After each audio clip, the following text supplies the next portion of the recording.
When I built a basketball court in my backyard, I thought my biggest challenge would be sinking free throws, not dealing with a clipboard-toting HOA tyrant named Linda trespassing on my property. She strutted in, slapped a public recreation zone sign on my court, and acted like she owned it. She didn't stop there. She padlocked the gate, called the cops on the neighborhood kids, and demanded I submit a usage schedule for her approval. What she didn't know was that I'd just been named the HOA licensing officer. Her power trip was about to become a career-ending dunk, and I was the one holding the whistle. It all kicked off on a perfect Saturday morning, warm air, chirping birds, and coffee that tasted like triumph. My backyard basketball court was finally done. Regulation size, glass backboard, crisp painted lines, and a motion-activated scoreboard hooked up to a Bluetooth speaker.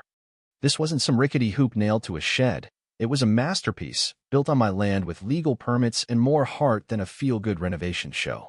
Word spread fast. By that afternoon, neighborhood kids showed up, as wide like they'd stumbled into a pro arena. I told them they could play anytime, just no swearing, no littering, and everyone gets a shot. It was pure, simple fun. But if you've ever lived under an HOA, you know there's always someone who sees joy as a personal attack. Enter Linda. Everyone knew her 6 years as HOA president, a neighborhood unity, nameplate on her mailbox, and a binder of infractions she treated like a trophy case. She once fined an old vet for planting the wrong color daisies. So when I spotted her at the edge of my yard, arms crossed, sunglasses on, and her signature scowl in full force, I knew trouble was brewing. She didn't knock or wave. She just barged through my side gate like it was her DVNE right and started barking at the kids to clear out of the public amenity space. I stepped outside mid-game, wiping sweat off my face, and calmly explained that this was my private property. She smirked, waving a printout. Per Article 3, Section 9 of the HOA Guidelines, any recreational area over 400 square feet visible from a common path is communal unless explicitly approved otherwise. I blinked. You realize that's not legally binding, right? You can't just claim my land like this is some HOA board game. Her grin didn't budge. We'll see what the board thinks. That night, I came home to a shiny new sign zip-tied to my court. HOA Public Recreation Area. Members only by schedule approval. My gate was padlocked with a flimsy lock, and a clipboard with laminated court usage request forms dangled from it.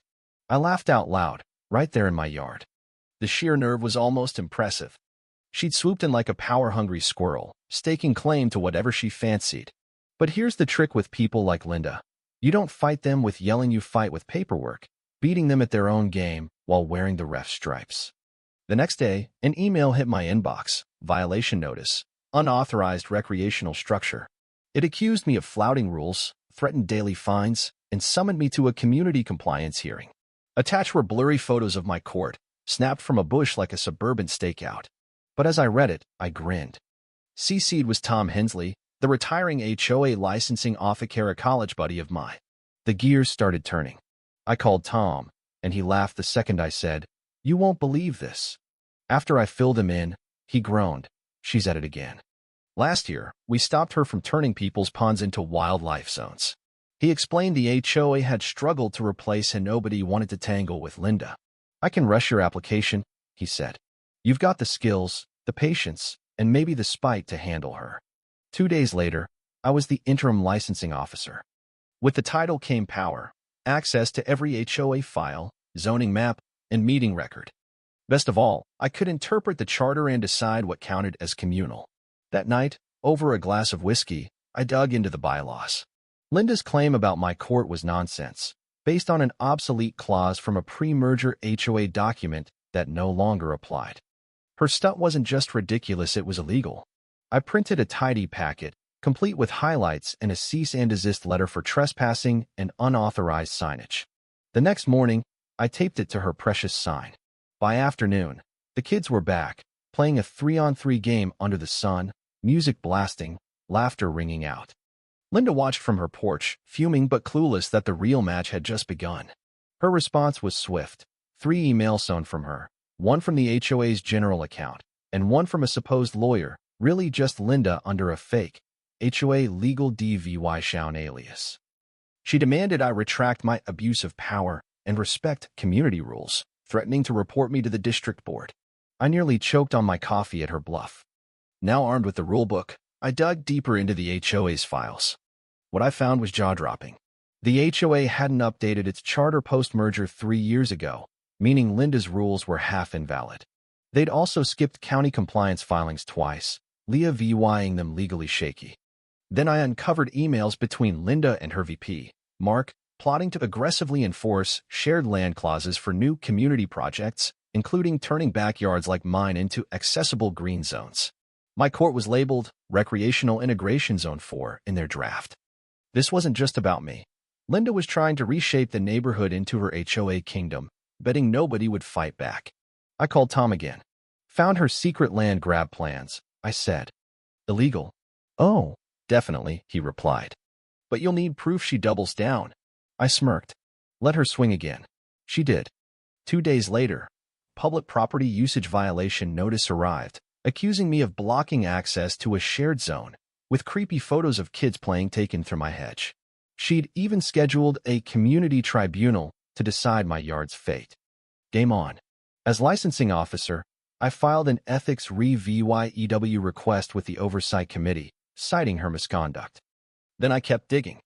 Linda's past decisions were a mess. No proper vote records, skipped procedures, just her ramming through rules. A surveillance grant application from last year sealed it. A map, predating my court, marked my yard as a proposed communal facility. She'd planned to steal it from the start. I rallied the kids' parents, who all signed statements confirming I'd welcomed their children safely.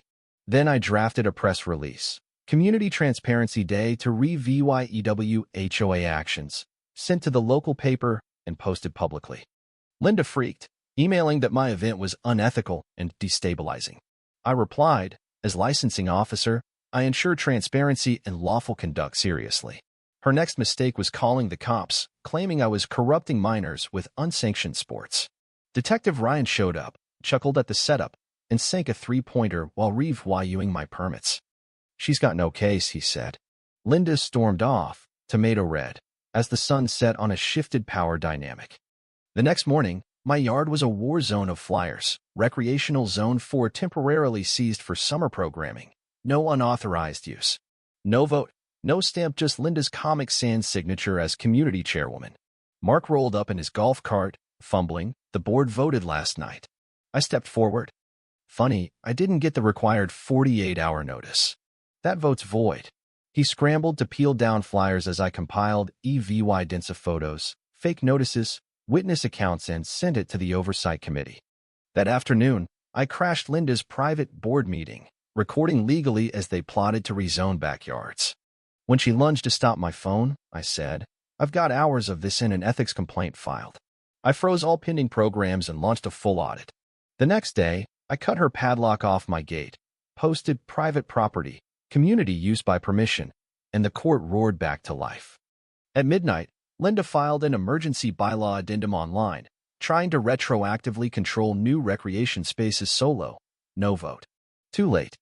I triggered a county re-VYEW. Inspector Dan arrived, a no-nonsense vet who called Linda the nut job within minutes.